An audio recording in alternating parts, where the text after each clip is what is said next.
Calexico, California, population 39,000, is surrounded on three sides by fields of lettuce, broccoli, and alfalfa.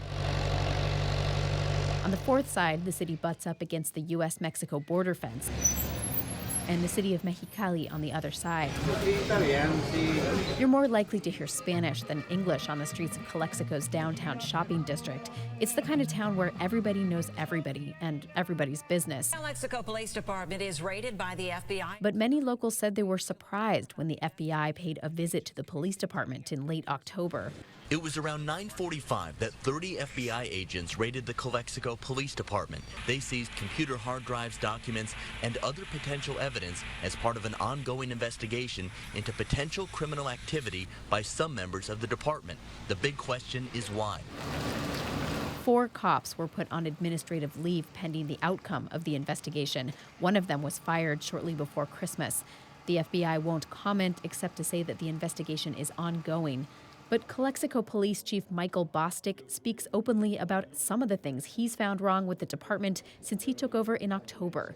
He says leaders of the Calexico Police Officers Association, that's the union, were, quote, acting like the mob, unquote, intimidating good cops and threatening residents who presented complaints about officers. Calexico's former police chief was fired and Bostic appointed just 2 weeks before the FBI showed up. Bostic is a former assistant chief from the Los Angeles Police Department, and he's made a name for himself doing internal cleanups after police scandals, namely the Rodney King beating and the Rampart corruption scandal. Bostic says when he got to the Calexico PD, he found almost no real police work going on. I have an investigation unit, the former investigation unit, that was investigating no crimes, told me they had no narcotics investigations going on. They were also responsible for the internal affairs investigations, and they didn't know where any of those were. Well, it turns out they weren't going on. They were putting them in desk drawers and putting them away and hiding them, hoping the statutes run. You know, I know how the game is played. I've been a cop for 4 decades. Bostic also says leaders in the police department used around $100,000 in seized assets to purchase high-tech tools for breaking into cars and buildings. So I have all these tools and everything that have obviously been used because they're new, but they're worn, and yet I have no search warrants. He says whatever they were doing with that equipment, it wasn't legal. They also bought James Bond-like surveillance equipment, like hidden eyeglass cameras. I literally cannot think of any legitimate reason why a department the size of Calexico would have that kind of equipment. And then when the FBI is going through that equipment and starts looking in the recording, they're recording city council members. And they're using it for extortion. I can say that. That's just true. That's what they were doing. Bostic says leaders of the Police Officers Union are behind all of this. He says he doesn't yet know exactly why they were doing it, but at the heart, it was all about gaining power. Union leaders wouldn't comment for this story, but their lawyer, Michael McGill, says they plan to sue the police chief for slander. There just is no factual support for some of the allegations that he's made. The whole thing just sort of stinks of a political issue. Is there now any other further discussion?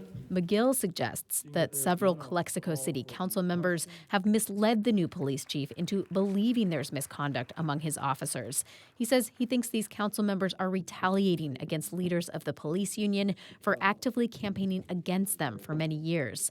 Relations between the Police Officers Association and certain city council members have definitely been hostile. Case in point, this banner put up by the union during last year's campaign season calling Councilwoman Maritza Hurtado a biohazard. Hurtado was reelected. Other city council members, including Luis Castro, are accused by Police Chief Bostic of being part of the police union's alleged extortion racket. Castro says the accusation is false. He says, yes, he's friends with a lot of police officers because he's lived in Calexico for 43 years. He thinks the police union leaders haven't done anything wrong.